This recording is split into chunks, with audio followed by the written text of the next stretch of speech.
රස්නේ කාලේ තිබිලා ඔන්න ඉතින් දැන් රස්නේ කාලේ ඉවර වෙගෙන ඉන්නේ. ඒකත් එක තමයි මේ පේනෝනේ. තුරුතුරු පටන් ගන්න තියෙන. පහුගිය ටිකේම තිබ්බේ කර වෙන රස්නයක්නේ. ඔන්න ඉතින් මේ රස්නේ කාලේ ඉවර වෙගෙන ඉන්නේ. ජපානයේ තිබ්බ රස්නේ කාලේ ඉවර වෙගෙන ඉන්නේ. දඩි දාපු කාලේ ඉවරයි. දැන් ඉස්සරහට එන්නේ සමහරක් අය කැමතිම සමහරක් අය අකමැතිම කාලේ. සිංහටන කාලේ. ඒ ක්ලයිමේට් චේන්ජ් එකත් එක තමයි මේ පේනෝනේ.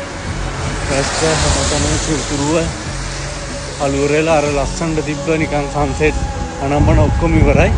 ඉස්සරහට එන්නේ කටින් දුන් දාන මකරුන්ගේ කාලේ. මේ සමහරලාට නට්ටුව හොඳයි, සමහරලාට සීතල කාලේ හොඳයි. ඒත් ඉතින් මේ වෙලාවකට ඉතින් මේ සීතල කාලෙත් එපා වෙනවා. මොකද එහාට මෙහාට යන්න විදියක් නෑ. යනවා නම් අනිවාර්යෙන් ජැකට් දාගෙන අර මේ කරගෙන යන්න තියෙනවා. ඔන්නෝම තමයි ඉතින් ජපාන් ජීවිතේ. අර ලංකාවේ වගේ මේ එකම විදිහට නෑ, හැමදේම වෙනස් වෙනවා. අර ඒකාකාරීත්වයක් නෑ මේ කාලගුණේ දේශගුණේ ඉඳලාම හැමදේම වෙනස් වෙනවා. සමහර වෙලාවට ඉතින් ඒ දේවත් හරි ලස්සනයි. ලංකාවේ ඉඳලා ජපාන්ට එන්න බලාගෙන ඉන්න ඔයාලට මේ දේවල් ඉක්මනටවත් විඳින්න පුළුවන් වෙන්න කියලා මම විශ්වාස කරනවා. එහෙනම් ජපාන්ට එන්න බලාගෙන ඔයාලා හැමෝටම ඉක්මනට එන්න ලැබෙන්න.